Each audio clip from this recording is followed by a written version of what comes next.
Всем привет! Такое спонтанное видео. Ой, нас заметает. У нас вот столько снега.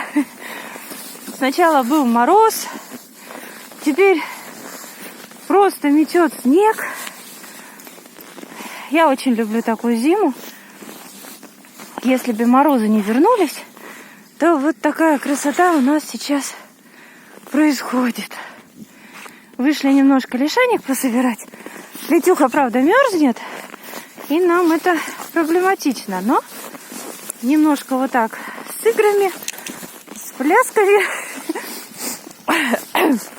мы что-нибудь сделаем. Вот она просит. В морозе она, конечно, у нас мерзла. Это было не очень хорошо. Но ничего, мы справились. Вот. Хочу сказать, что вчера у нас забрали Пышика, фиолетового шиншиллку. Он обрел свой дом. Остался Пиксель темненький. Ага, лапки у нас сводят. Летюш, иди сюда, пойдем на выход. Иди из снежка. Вот, не будем мы тогда долго тут болтать. Ну, вот так. Я еще подумаю, выложу я это видео или нет. Все, всем пока-пока. До новых встреч. Лети!